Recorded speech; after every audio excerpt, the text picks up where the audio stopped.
Mga kaibigan, maligayang pagdating sa aking channel. Nandito ako na may magandang video.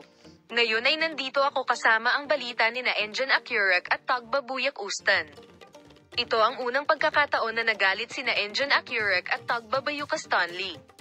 Isinara mo ang paksang ito, ngayon ang lahat ng mga detalye ay nasa aming video. Bago lumipat sa aming video, huwag kalimutang mag-subscribe sa aming channel, i-on ang mga notification at ibahagi ang aming video sa iyong mga mahal sa buhay. Gayun din, ang iyong mga komento ay napakahalaga sa amin.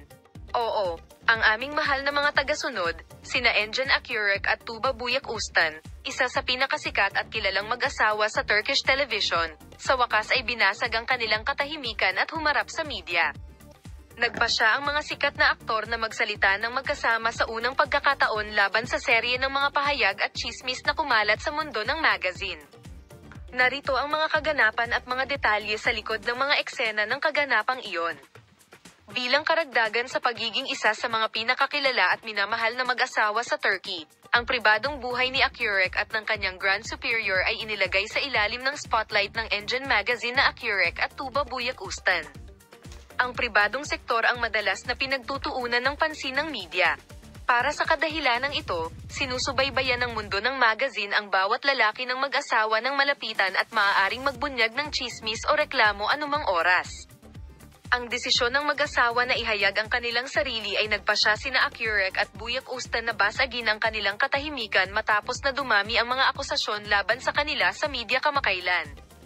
Nais ng mag-asawa na wakasan ang espekulasyon tungkol sa kanilang pribadong buhay at pamilya. Ano ang nilalaman ng iyong paglalarawan?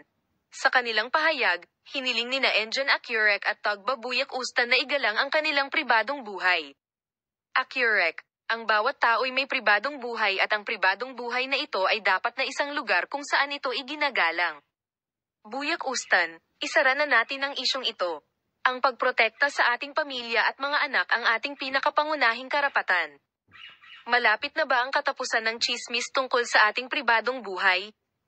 Ang pahayag na ito ni na Engin Akyurek at Tagbabuyak Ustan ay nagdulot ng pagdududa kung matatapos na ba ang mga tsismis at espekulasyon na patuloy na lumalabas sa media tungkol sa kanilang pribadong